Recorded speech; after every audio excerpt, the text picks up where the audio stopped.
Welcome to part 2 on my new series on logarithms.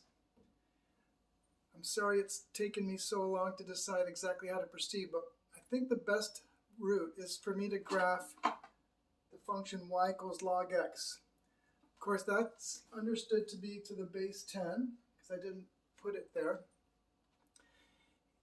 It'll also give us a better idea for what the logarithm means, and then we'll proceed from there. But first, today's anagram looks pretty easy. I guess it's a lot easier than the other ones. The I's, or the I's. Rearrange the letters to spell a phrase that makes perfect sense. So let's make a table of values in order to graph the log to the base 10 of x. I've chosen these numbers, 100, 10, 1, 0.1, and so on. We can easily determine the value of the logarithm of those numbers to the base 10 by reconsidering the definition. So for example, the log of 100 to the base 10 is 2 because 2 is the exponent to which 10 must be raised to give 100. So again, the logarithm of x is an exponent.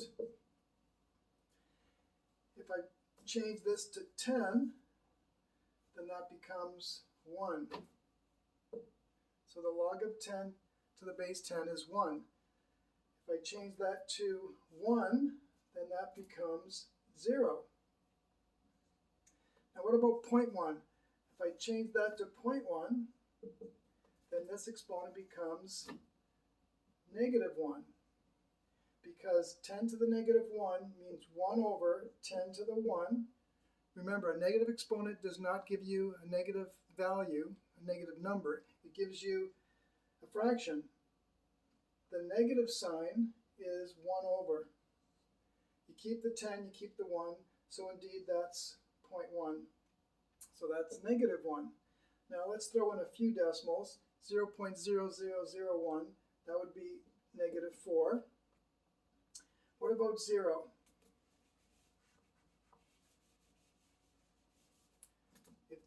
If the value is 0, then 10 to the what would give 0?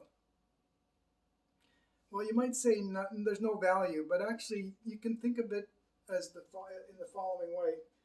10 to the negative infinity is equal to 1 over 10 to the infinity, which equals 1 over an even bigger infinity. And there are different types of infinities, so don't think that's totally a joke. And of course, that would be 0. So for 0, we get negative infinity, but that's not a real number. So you can't graph it, unless you think of it as being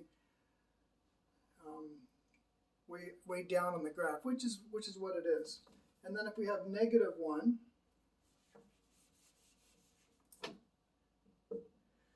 ten to the what gives you negative 1. Well, again, there's no value that works, not even negative infinity. So you can't have a negative x when you take the log of it. Okay, let's graph those values.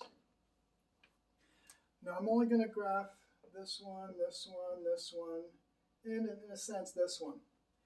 So and here's my scales. I've counted by 2's on the x-axis and by 1's, and the scales aren't the same. So when x equals 10, the log of x is 1. When x is 1, the log is 0. When x is 0.1, it's negative 1, so that's about, really close to the axis. And then it goes to negative infinity from there. So the graph kind of looks like this. The y-axis being a vertical asymptote. The y-axis, of course, is the line x equals 0, because everywhere on that line, you don't go left or right, so x is 0. That's basically what a logarithm looks like.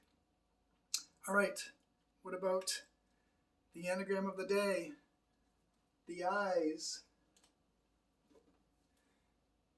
You got it? How about